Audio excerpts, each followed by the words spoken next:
Everyone, myself Sunita Gehlot with a new e-content topic for BA Part 3rd, Paper 1, and the topic is Vishisht Balak, that is exceptional children.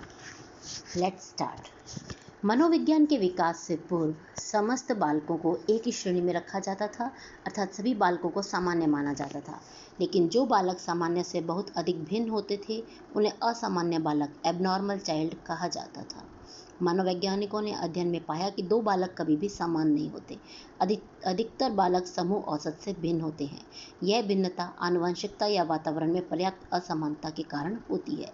इस भिन्नता के कारण बालकों के शारीरिक, मानसिक तथा अन्य गुणों में सार्थक अंतर पाया जाता है।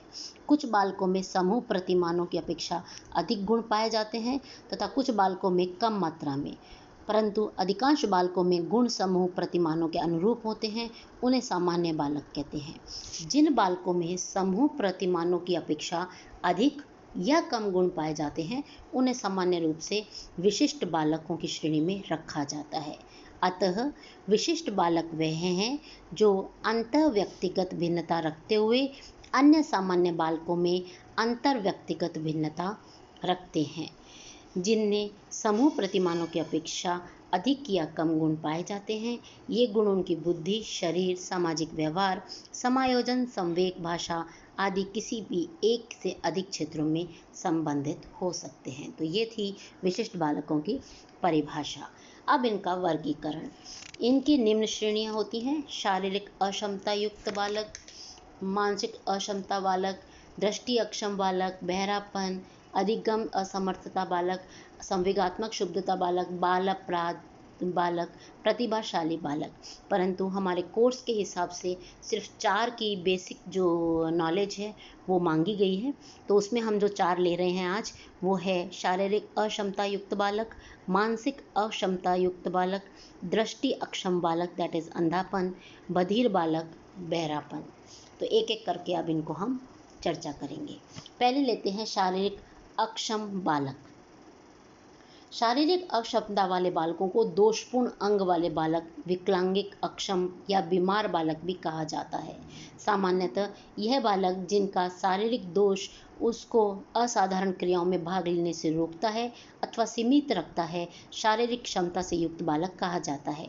इन बालकों में मानसिक दृष्टि से किसी प्रकार की न्यूनता नहीं पाई जाती है, किंतु शारीरिक दोष के कारण समुदाय के बीच सामाजिक स्वीकृति में कठिनाई उठानी पड़ती है। इन बालकों में हीनता की भावना उत्पन्न हो जाती है। गत दशकों में विज्ञान की प्रगति ने शारीरिक रूप से विकलांग बालकों के लिए अनेक प्रकार के उपकरण उपलब्ध करवाए हैं। अब है शारीरिक अक्षम युक्त बालकों के प्रमुख प्रकार। पहला है अंधे कमजोर वाले बालक। अंधे और कमजोर नज़र वाले बालक सामान्य बालकों के समय जीवन में समायोजन नहीं कर पाते। ये बालक अंधेपन के कारण प्राकृतिक सौंदर्य एवं जीवन में आनंद उठाने की इच्छा से वंचित हो जाते हैं। इनकी शिक्षा के लिए हमें इन बालकों में शिक्षा के विकास के लिए इनका पाठ्यक्रम एवं विद्यालय पृथक होने चाहिए। कक्ष में उपयुक्त प्रकाश और ब्लैक बोर्ड के स्थान की स्थिति उपयुक्त होना चाहिए। जिन बालकों की नज़र बहुत कमज़ोर हो या आंशिक रूप से अंधे हो उन्हें बड़ी छपाई वाली पुस्तकें या ब्रेल पद्धति से पढ़ाया जाना चाहिए। इन बालकों के लिए नक्शों, डायग्राम, ग्राफ आदि का प्रयोग करना चाहिए। इन बालकों के प्रति समाज, अध्यापकों एवं साथियों का व्यवहार सहानुभूतिपूर्ण हो। कम सुनने वाले बालक, हार्ड हियरिंग चिल्ड्रन। इन बालकों को सामान्य बालकों की अपेक्षा सुनने में कठिनाई आती है। ये पूर्णतः बधिर तो नहीं होते हैं, किंतु इनकी श्रवण शक्ति जो है कमज़ोर होती है, जो किसी वंशानुगत बीमारी, दुर्घटना या वातावरण दोष के कारण भी हो सकती है। इन बालकों को अलग पृथक विद्यालय में पढ़ाने की व्यवस्था की जा सकती है। कम सुनने वाले बालकों के लिए भाषा चिन्ह, श्रव्य दृश्य विधि, श्रवण विधि प्रयोग में लाई जा सकती है। नक्शे, ग्राफ आदि पाठ्य सामग्री का प्रयोग किया जा सकता है और इनके प्रति सहानुभूतिपूर्ण व्यवहार करना चाहिए। फिर आता है वाणी दोषों से युक्त बालक। इस वर्ग में हकलाने, तुतलाने, नाक से बोलने वाले, कर्कश स्वर में बोलने या रुक रुक कर बोलने वाले बालकों को सम्मिलित किया जाता है। संभवतः बालकों को तनावयुक्त वातावरण में तनाव युक्त वातावरण से दूर रखा जाए। बालकों को संतुलित और पौष्टिक आहार देना चाहिए। दोष मुक्ति के लिए उपयुक्त चिकित्सा की सहायता लेनी चाहिए। बालकों को गलत बोलने पर डांट कर या ठीक ठाक बोलने का अभ्यास कराना चाहिए ताकि वाणी दोष जो है उनका थोड़ा कम हो सके। फिर आता है अपंग बालक। अपाहिज, लूले, लंगड़े या हड्डियों से दोषयुक्त बालक अपंग बालक होते हैं। बालकों में अपंगता जन्मजात किसी अन्य रोग का प्रभाव या जहरीली वस्तु के सेवन से भी हो सकता है।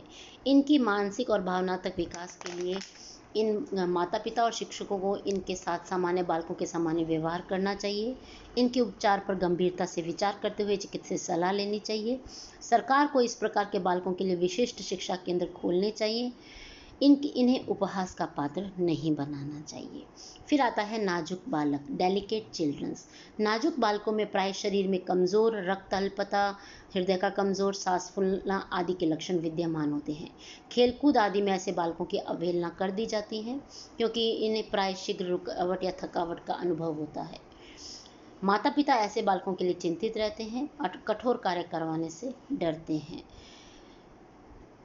विशेष देखभाल और संतुलित भोजन की मदद से नाजुकता की समस्या से मुक्ति पाई जाती है।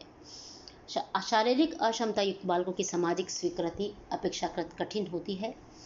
शारीरिक दोषों से युक्त बालकों में हीनता की भावना उत्पन्न हो जाती है। ऐसे इनका व्यक्तित्व विकास सही ढंग से नहीं हो सकता और सामाजिक समायोजन में परेशानी आती है और इनका भविष्य जो है थोड़ा दुखद और चिंता में हो जाता है। तो इन बालकों का कॉन्फिडेंस बढ़ाना चाहिए और माता पिता और शिक्षकों को इन पर पूर्ण ध्यान देना चाहिए। तो ये थे शारीरिक असक्षम बालक। अब आता है मानसिक क्षमता युक्त बालक यानी मेंटली रिटार्डेड बच्चे जो होते हैं। मानसिक रूप से अक्षम बालकों का तात्पर्य उन बालकों से है जो मंद बुद्धि के होते हैं, जिनकी बुद्धि लब्धि कम होती है। इन्हें मानसिक रूप से पिछड़े बालक या मानसिक निरुद्धता से युक्त बालक के रूप में पहचाना जाता है। मानसिक अक्षम बालकों को अपनी मंद बुद्धि के कारण सामाजिक स्वीकृति पाने में कठिनाई होती है। जीवन के किसी भी क्षेत्र में सहजता से सफलता नहीं प्राप्त कर सकते हैं। मंदबुद्धिता सभी बालकों में समान रूप से नहीं पाई जाती है। कुछ बालकों में मंदबुद्धिता बहुत अधिक पाई जाती है तो कुछ में कम। बुद्धि लब्धि यानी IQ के आधार पर मंदबुद्धिता के स्तर को मापा जाता है। सामान्यतः जिन बालकों की बुद्धि लब्धि 70 से कम होती है उन्हें मंदबुद्धि बालक माना जाता है। बुद्धि लब्धि के आधार पर इनकी 3 कैटेगरीज होती हैं। इनको 3 वर्गीकरण है: मूर्ख, मूढ़ और जड़ बुद्धि। मूर्ख, जिन बालकों की बुद्धि लब्धि 50 से 70 के बीच होती है उन्हें मूर्ख या मोरॉन कहा जाता है। ये जीवन पर्यंत मूर्ख रहते हैं। इनकी बुद्धि 7 से 10 साल के बालक की भांति होती है। भले इनकी उम्र 50 साल हो जाए लेकिन ये 7 से 10 वाले बालकों की तरह ही कार्य करते हैं। पढ़ने लिखने की सुविधा दी जाए या इनके ऊपर कुशल शिक्षक नियुक्त की जाए तो ये थोड़ा बहुत कुछ सीख पाते हैं। इन बालकों में स्मरण शक्ति, सोचने विचारने की शक्ति काफ़ी कम होती है, परंतु ये मेहनत मजदूरी करके रोजी रोटी कमाने खाने लायक हो जाते हैं। मनोवैज्ञानिकों ने इन्हें शिक्षा पाने वाले मंद बुद्धि बालकों की श्रेणी में रखा है। अब आता है मूढ़। जिन बालकों का IQ बुद्धि लब्धता 25 से 50 तक पाई जाती है उन्हें मूढ़ के अंतर्गत रखा जाता है। इनके जीवन काल में बौद्धिक व मानसिक स्तर 3 से 7 वर्ष के बालकों की तरह होता है। ये आजीवन 3 से 7 वर्ष के बालकों की तरह व्यवहार करते हैं। पढ़ना लिखना नहीं सिखाया जा सकता, परंतु कुछ सामान्य कार्य अवश्य सिखाए जा सकते हैं, जैसे भेड़ बकरियां चराना, बोझा उठाना, मजदूरी करना, खड्डा खोदना। तो इन्हें मनोवैज्ञानिकों ने ट्रेनेबल मेंटली रिटार्डेड चिल्ड्रन कहा है। प्रशिक्षण योग्य मंद बुद्धिक बालक कहा जाता है। फिर आता है जड़ बुद्धि। मानसिक दुर्बलता की दृष्टि से ये सर्वाधिक मंद बुद्धि वाले बालक होते हैं। इनका जो IQ है, बुद्धि लब्धि है, वो 25 से भी कम होती है। इनका जो मानसिक विकास है 2 वर्ष के बालकों की भांति रहता है और ये पूर्णतः दूसरों पर निर्भर रहते हैं। खाना पीना, सोना, नहलाना और भी जितनी भी फिजिकल एक्टिविटीज़ हैं उसके ऊपर ये दूसरों पर निर्भर रहते हैं। ये जीवन यापन में पूर्णतः असमर्थ होते हैं। उचित देखभाल के अभाव में विभिन्न बीमारियों के शिकार हो जाते हैं और जल्द ही मृत्यु को प्राप्त हो जाते हैं। इसके अलावा कुछ विशिष्ट मंद बुद्धि के बालकों का भी प्रकार है, जैसे मंगोलिज्म। संपूर्ण जगत में इस प्रकार की मानसिक दुर्बलता सबसे अधिक पाई जाती है। इनकी जो बनावट है वो मंगोल जाति से मिलती जुलती है, इसलिए इसका नाम मंगोलिज्म रखा गया। छोटे हाथ पैर, इनकी आंखें छोटी, नाक चपटी, होठ पतले सूखे, पलके मोटे, मुंह पर तिरछापन, गर्दन छोटी तथा हाथ पैर बड़े होते हैं। दांत छोटे एवं बेडौल होते हैं। आवाज़ रूखी, भारी एवं मोटी होती है। और आईक्यू, इनका जो बौद्धिक स्तर है वो 40 से 50 के बीच में होता है। उचित प्रशिक्षण देने पर ये कुछ कार्य सीख पाते हैं। इनके जो ये मंदबुद्धिता, इसके कारण दो होते हैं: अंतःस्रावी ग्रंथियों में असंतुलन होने से या पीयूष ग्रंथि का अनियमित ढंग से कार्य करने पर। जिन माता पिता की आयु अधिक हो जाती है उनके जो जन्मे बच्चे हैं उनमें मंगोलिज्म पाया जा सकता है, संभावना प्रबल रहती है। इसलिए अधिक उम्र में गर्भ धारण करना किसी भी दृष्टि से सही नहीं है। फिर आता है क्रेटिनिज्म। जिन बालकों की बुद्धि लब्धता 25 से 50 के बीच होती है, लंबाई 3 से 3.5 फीट के अंदर रहता है, बौनापन, चेहरा भावहीन, धड़ अधिक विकसित और हाथ पैर इनके छोटे होते हैं। थायरॉक्सिन हार्मोन की कमी के कारण क्रेटिनिज्म की समस्या जो आ जाती है। फिर आता है हाइड्रोसेफेली। इनका सिर बड़ा, सर की जो परिधि है वो 28 इंच या इससे अधिक होती है, बहुत बड़ा सिर होता है इनका। और चेहरा छोटा, सिर पीछे की ओर अधिक विकसित होता है और आगे की तरफ कम। सुषुम्ना नाड़ी में जो तरल पदार्थ होता है उसके अधिक स्रावन के कारण ऐसी स्थिति देखी जाती है। माइक्रोसेफेली, इनका सिर बहुत ही छोटा होता है, सिर की परिधि जो है 17 इंच से भी कम होती है। सिर पतला और त्रिकोणाकार होता है, ललाट सामने से चपड़ा होता है।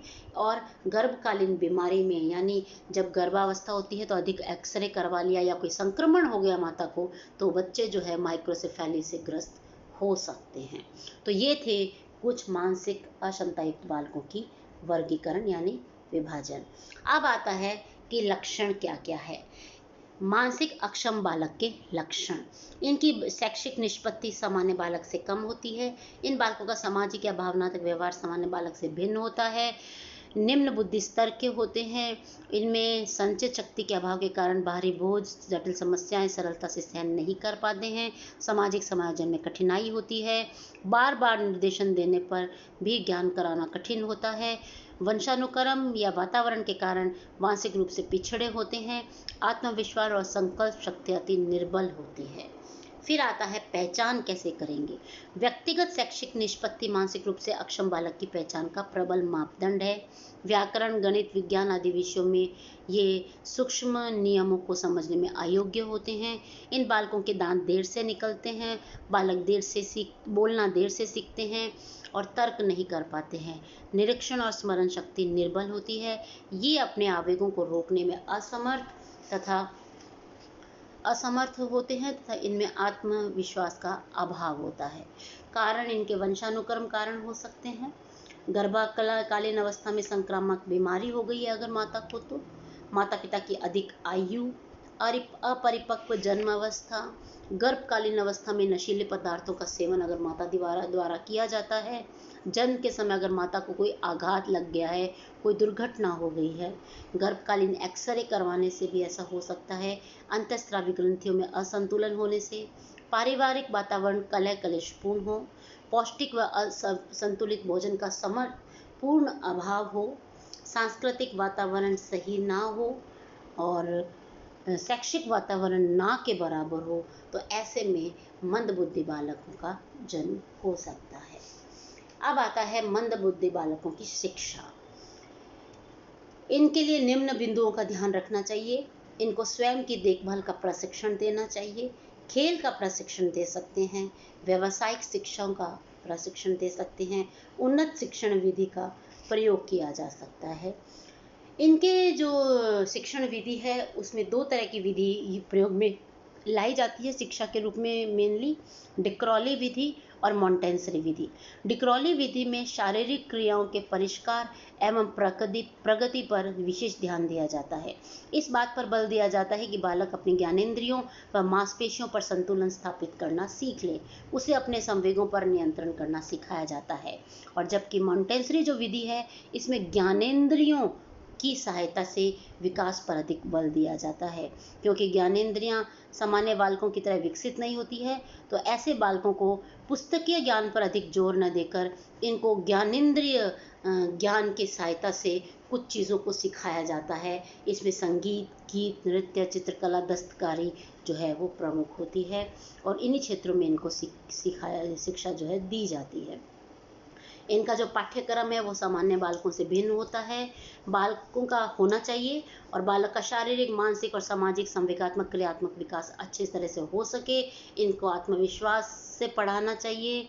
इनके पाठ्यक्रम जो है वो लचीला होना चाहिए ताकि ये कुछ सीख सके। विद्यालय जो है, इनके अलग से विद्यालय इनकी स्थापना होनी चाहिए, जहाँ पर एक ट्रेंड जो शिक्षक हैं उनके द्वारा इनको शिक्षित करना चाहिए। इनके सर्वांगीण विकास में जो है जो मनोचिकित्सक हैं वो योगदान दे सकते हैं। साथ ही साथ इन बालकों का समायोजन कराने में उचित देखभाल करनी चाहिए। अब आता है कि योजनाएं कौन कौन सी हो सकती है। इन बालकों के लिए निर्मित भवन में प्रकाश, खिड़की, बैठक की व्यवस्था अच्छी होनी चाहिए। ये इस तरह की योजना से इनकी जो क्लासेस हैं वो बनानी चाहिए। अक्षम बालक के लिए विशेष प्रशिक्षण प्राप्त शिक्षक की आवश्यकता होती है। इनके निरीक्षक जो है एक नियुक्त किया जा सकता है जो सहायक के रूप में इनके हमेशा साथ रहता है। निरीक्षक अध्यापक को उन तथ्यों से अवगत करा सकते हैं जो बालकों के विकास के लिए आवश्यक है। मनोवैज्ञानिक, मनोचिकित्सक तथा परामर्शदाता की भूमिका भी इन बालकों के लिए अत्यंत महत्वपूर्ण है। ये इन बालकों की सामाजिक समायोजन, मानसिक बीमारियों से रोकथाम, व्यक्तिगत परामर्श तथा व्यावसायिक परामर्श के क्षेत्र में सहायक होते हैं। तो ये था मानसिक अक्षम बालक की चर्चा। अब आता है दृष्टि से अक्षम बालक, यानी जो विजुअली हैंडिकैप्ड चिल्ड्रन है। दृष्टि अक्षम बालक अंधे और कमजोर नजर वाले होते हैं जिन्हें देखने, चलने फिरने, पढ़ने लिखने तथा व्यावसायिक क्रियाएं संपन्न करने में कठिनाई होती है। मानव मस्तिष्क में अधिकतम सूचनाओं का संग्रह दृष्टि के माध्यम से होता है। दृष्टि अक्षम बालक मानसिक, शारीरिक, शैक्षिक, संवेगात्मक रूप से कमजोर होते हैं। सामान्य दृष्टि अक्षम बालकों को 3 वर्गों में रख सकते हैं। औसत दृष्टि से भिन्न बालक, अत्यंत गंभीर दृष्टि दोष बालक और पूर्णतया अंधे बालक। पहला आता है औसत दृष्टि से भिन्न बालक। इन बालकों का चिकित्सीय उपचार संभव है। उपचार से भी इनकी दृष्टि की सुधार लाया जा सकता है। परिणाम स्वरूप ये सामान्य बालकों के साथ बैठकर अध्ययन कर सकते हैं। अत्यंत गंभीर दोष दृष्टि वाले बालक चिकित्सीय उपचार के बावजूद या चश्मे की मदद से भी ये सामान्य बालकों के समान नहीं देख पाते हैं, किंतु उन साधनों की मदद से ये उचित लाभ उठा सकते हैं जो कि अंधे बालकों के लिए उपलब्ध होते हैं। पूर्णतः अंधे बालक ये किसी भी तरह के इलाज या चश्मे की मदद से देखने में सक्षम नहीं हो पाते हैं। अब जो ये बालक हैं इनके लिए जो शिक्षा है उसमें प्रयास करते हैं, तो कम देखने बालकों की शिक्षा का और अंधे बालकों की शिक्षा व्यवस्था अलग अलग होती है। पहले लेते हैं कम देखने वाले बालकों की शिक्षा के लिए प्रयास। इन बालकों की शिक्षा के लिए विशेष कक्षाओं का आयोजन करना आवश्यक है। यदि इनके लिए सरकारी या निजी स्तर पर पृथक विद्यालय चलाए जाएं तो अच्छा प्रयास होगा। संख्या बालकों की अधिक नहीं होनी चाहिए कक्षा में। विशेष कक्षाओं के आयोजन की विशेष सुविधाएं होनी चाहिए। कम देखने वाले बालकों के लिए प्रथम पाठ्यक्रम की व्यवस्था होनी चाहिए। कम देखने वाले बालकों के लिए पुस्तकें 18 या 24 पॉइंट टाइप में ना हो। प्रिंट साफ और व्यापक होना चाहिए और बड़े अक्षरों में होना चाहिए। कक्षा की छतें सफ़ेद और दीवारें हल्के रंग की होनी चाहिए। इन बालकों के लिए उपलब्ध फर्नीचर आरामदायक और हल्का होना चाहिए। ग्रामीण क्षेत्रों में अनेक आसपास के गांव मिलकर सहकारिता पर आधारित विद्यालय का निर्माण करा सकते हैं। सरकार की इस दिशा में महत्वपूर्ण भूमिका हो सकती है। अब आता है अंधे बालक की शिक्षा व्यवस्था। दृष्टि एक्यूटी जो एबिलिटी है 20/200 से कम होने पर या इसी प्रकार की अन्य अक्षमता होने पर बालक अंधा होता है। अंधे बालक को जीवन के सभी आवश्यक कार्यों को संपन्न कराने के लिए दूसरी इंद्रियों का सहारा लेना पड़ता है। नेत्र चिकित्सक की सलाह से बालक का उपचार कराना चाहिए। वर्तमान में नेत्र जांच की आधुनिक विधियां और उपकरण प्रचलन में हैं। अंधे बालकों की शिक्षा के लिए पृथक से स्कूल खोले गए हैं। इन्हें सामान्य बालकों से अलग शिक्षा दी जा सकती है। अंधे बालकों के लिए को सामान्य बालकों के समान उनके साथ सामान्य व्यवहार करना चाहिए। अंधे बालकों की शिक्षा के लिए ब्रेली विधि ब्रेल लिपि जो है अधिक प्रचलित है। इनमें कागज पर बिंदु उभरे हुए होते हैं जिन्हें हाथ से छूकर इस पढ़ा जाता है। इस विधि से अपेक्षाकृत धीरे धीरे पढ़ा जाता है क्योंकि स्लो प्रोसेस होता है। चित्रों और प्रतिमानों का अंधे बालकों के लिए विशेष महत्व नहीं है क्योंकि वे देख नहीं सकते। बोलने वाली पुस्तकों से इन्हें ज्ञान कराया जा सकता है। ब्रेल से बालक पढ़ और लिख सकता है। स्लेट से भी लिखना सिखाया जाता है। देखने की अक्षमता के कारण ये रचनात्मक कार्यवाही नहीं कर सकते, अतः इन्हें मॉडलिंग कराई जानी चाहिए। नाटक, संगीत, गायन के अच्छी आदतों के माध्यम से इनका सामाजिक समायोजन बढ़ाया जा सकता है। इन्हें दोनों हाथों का प्रयोग करना पड़ता है। ब्रेली शिक्षा के माध्यम से इस कार्य में उपयोगी हो सकती है। अंधे बालकों को शारीरिक शिक्षा के माध्यम से तैरना, नाव चलाना, कुश्ती लड़ना भी सिखाया जा सकता है। गृह कार्य और हस्त कार्य में निपुण कराया जा सकता है। इनमें कुछ विशिष्ट सिद्धांतों का अनुसरण करने की आवश्यकता होती है। इनका कार्य क्षेत्र सीमित होता है।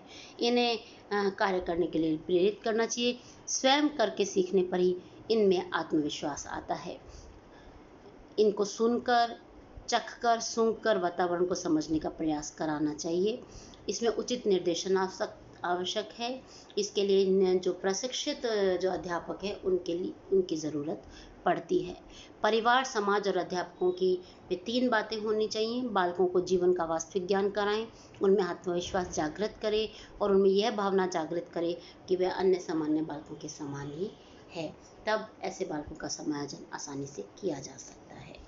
अब आता है लास्ट, बहरापन, यानी जो सुनने में बाधित बच्चे होते हैं। कान और नेत्र 2 ऐसी महत्वपूर्ण इंद्रियां हैं जिसके बिना शिक्षा देने और ग्रहण करने में कठिनाई होती है।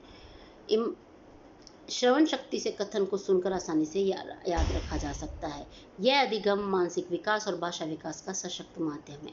कान से कम सुनने वाले या बहरे बालकों को सामान्य बालकों के समान शिक्षा नहीं दी जा सकती। शिक्षा अधिक प्रभावशाली नहीं होगी। इस प्रकार के समस्त बालक जिन्हें सुनने के संबंध में कठिनाई है, श्रवण शक्ति युक्त बालक, और उस स्थिति को बहरापन कहा जाता है। ऐसे बालकों को 3 प्रकार के कैटेगरीज में रखा जाता है। पहला, किंचित श्रवणक्षय बालक। सामान्यतः बातचीत का स्तर 65 डेसिबल होता है। ऐसे बालक 54 डेसिबल तक की ध्वनि को भी सुन नहीं पाते हैं। मंद श्रवणक्षय बालक, ये बालक 65 डेसिबल स्तर पर बोलकर भी नहीं सुन पाते हैं। ये बालक थोड़ा ऊंचा सुनते हैं। गंभीर श्रवण शक्ति युक्त बालक, जिनमें 70 से 90 डेसिबल श्रवणक्षय होता है, ये काफ़ी ऊंचा बोलने पर ही सुनते हैं। गहन श्रवण शक्ति युक्त बालक, इन बालकों में श्रवण से 90 और अधिक डेसिबल स्तर का होता है। ये बहुत अधिक ऊंचा बोलने के बावजूद सुन नहीं पाते हैं। डेसिबल एक तरह से सुनने की क्षमता जो है वो डेसिबल्स में नापी जाती है, और ये जितनी डेसिबल कम होती है उतना जो है स्तर सही रहता है। जैसे जैसे डेसिबल्स की मात्रा बढ़ती है, ये सुनना जो है कम हो जाता है। श्रवण शक्ति युक्त बालकों की पहचान कैसे करेंगे? श्रवण शक्ति की पहचान ऊंचे बोलने से सरलता से पता लग जाती है, लेकिन सही शक्ति का पता श्रवण यंत्र द्वारा ही उचित रहता है। इसके लिए श्रवण मापक यंत्र ऑडियोमीटर का प्रयोग में लाया जाता है। अध्यापक के साथ नियमित अंतःक्रिया द्वारा भी इन बालकों की पहचान की जा सकती है। बालकों को विद्यालय में प्रवेश के समय तथा माता पिता द्वारा बच्चे के जन्म के समय तथा विभिन्न आयु वर्षों में श्रवण शक्ति की जांच करा लेनी चाहिए। अब देखते हैं कि इनके कारण क्या क्या हो सकते हैं। श्रवण शक्ति के बालकों की पहचान हमने पढ़ी। अब हम देखते हैं कारण। जन्म समय के कारण, यानी जब जन्म लेता है बच्चा तब। जननिक कारण, यानी जेनेटिक कॉजेज हो सकते हैं। श्रवण संबंधी दोषों का एक प्रमुख कारण आनुवंशिकता है। जिन बालकों के माता पिता में श्रवण दोष होता है तो हो सकता है कि उनके बच्चों में भी ये दोष आ जाए। जर्मन खसरा, ये तरह की बीमारी है जो 1960 में फैली थी। खसरे से पीड़ित गर्भवती महिलाएं जो होती हैं उनके बच्चों में बहरापन देखा गया है। असामयिक प्रसव, प्रीमेच्योर डिलीवरी अगर हो जाएगी तो श्रवण दोष हो सकता है। असुरक्षित प्रसव यदि हो जाता है तो रक्त का विकृत संचार हो या रक्त प्रवाह बढ़ जाए या ऑक्सीजन की अल्पता हो जाए तो भी श्रवण शक्ति कमज़ोर हो सकती है। ये तो थे जन्म के समय के कुछ जो कारण हो जाते हैं, तब ये श्रवण क्षमता जो है क्षतिग्रस्त हो जाती है।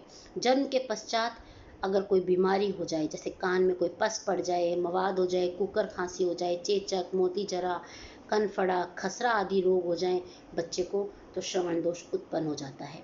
कोई दुर्घटना हो जाए और कान में कोई पैनी चीज लग जाए तो दोषयुक्त बालकों की बहरापन हो सकता है। उच्च ध्वनि, निरंतर उच्च ध्वनि के संपर्क में रहने से भी बहरापन आ जाता है। और वृद्धावस्था में शारीरिक तंत्र कमजोर पड़ जाते हैं, तब भी बहरापन व्यक्ति में देखा जाता है। श्रवण शक्ति युक्त बालकों की शिक्षा। इन बालकों के शिक्षा के लिए निम्न तकनीकें उपयोग हो सकती है। पहला है संप्रेषण तकनीकें, कम्युनिकेशन टेक्निक्स। इस प्रकार के बालकों के समक्ष संप्रेषण की समस्या आती है। सुनने में असमर्थ होने के कारण विद्यालय की पढ़ाई को समझ नहीं पाते हैं, अतः ज्ञान का पूर्ण अधिगम नहीं हो पाता है। अतः निम्न संप्रेषण तकनीकें अपनाई जा सकती है। पहला, चिन्ह भाषा। बधिरों और अधिक ऊंचा सुनने वाले बालकों के लिए चिन्ह भाषा का प्रयोग किया जाता है। अब विशेषज्ञ चिन्ह भाषा को प्रभावित करने में लगे हैं ताकि अधिकतर स्कूलों में इन्हें दिखाया जा सके और प्रयोग में लाया जा सके। ओष्ठ पठन, जैसे होठ होते हैं जो हमारे, लिप रीडिंग। इस व्यक्ति में बालकों को होठों के हिलाने और गति के आधार पर शब्दों को समझने और पढ़ने की शिक्षा दी जाती है। संकेत भाषा, इस संप्रेषण विधि में होठों को पढ़ने के साथ साथ हाथ और मुंह के जो हिलाने हैं, हाथ और मुंह हिलाए जाते हैं, उनसे भी हाथ को मुंह के पास ले जाके हिलाया जाता है, तो इससे एक तरह की व्याकरण बनती है जो कि इन बच्चों को समझने में आसानी रहती है। स्पर्श विधि, टच करके भी, यानी स्पर्श करके भी बहुत सारी चीज़ों को सिखाया जाता है और बातों का संप्रेषण किया जा सकता है। तो ये थी संप्रेषण तरीके। दूसरा आता है शिक्षण तकनीकें। श्रवण शक्तियुक्त बालकों के लिए निम्न शिक्षण तकनीकें उपयोग में लाई जा सकती है। शिक्षण विषय वस्तु को सहायक सामग्री जैसे आकृतियों, चित्रों, संकेत आदि के द्वारा पढ़ाया जा सकता है। इन बालकों को पृथक से नोट लेने व्यक्ति प्रदान किया जाना चाहिए जो कि इन बालकों के साथ उस विषय का ज्ञान करा सके। श्रवण शक्तियुक्त बालक के लिए सहपाठी भी आवश्यक नोट्स बनाकर प्रतिलिपियों से दे सकते हैं। एक विशेष प्रशिक्षित अध्यापक नियुक्त किया जा सकता है। कमियों को प्रारंभ से ही दूर करने का प्रयास करना चाहिए। इन बालकों के शिक्षण के लिए आजकल कंप्यूटर का प्रयोग भी किया जाने लगा है। प्रयोग प्रशिक्षण और पुनर्वास के लिए किया जाना लाभदायक होता है। पृथक कक्षाएं लगाई जाती हैं, पृथक विद्यालय होते हैं इनके लिए, और शैक्षिक और व्यावसायिक जो निर्देशन हैं श्रवण शक्ति बालकों को उनकी योग्यता, रुचि और आवश्यकताओं को ध्यान में रखकर शैक्षिक और व्यावसायिक निर्देशन दिया जाना चाहिए। इन्हें ऐसे व्यवसाय की ओर निर्देशित किया जाना चाहिए जहां कम से कम शाब्दिक संप्रेषण हो। ये बालक शोधकर्ता, हिसाब किताब बड़ी रुचिपूर्वक करते हैं। श्रवण शक्तियुक्त बालक कलात्मक कार्य, रचनात्मक कार्य, कुकिंग, बिजली के कार्य में अधिक निपुण होते हैं। आज इन बालकों को बोझ न समझते हुए सही निर्देशन, परामर्श, शिक्षा देनी चाहिए ताकि इन बालकों का भविष्य सुरक्षित हो सके। तो ऐसे बालक जो हैं उनका आज हमने देखा, विशिष्ट बालकों के बारे में आज हमने पढ़ा और सुना, जिसमें हमने 4 तरह के जो है बालक जो हैं उनका हमने जो है कैटेगरीज हमने पढ़ी और समझी, जो कि आपके कोर्स के हिसाब से थी। इनमें जो बालक थे वो थे शारीरिक रूप से अक्षम बालक, मानसिक रूप से असक्षम बालक, दृष्टि अक्षम बालक और बहरापन यानी बधिर बालक। इन 4 तरह की कैटेगरीज का हमने विस्तार से हमने आज पढ़ाई करी। आशा करती हूँ कि आपको ये समझ आया होगा। धन्यवाद।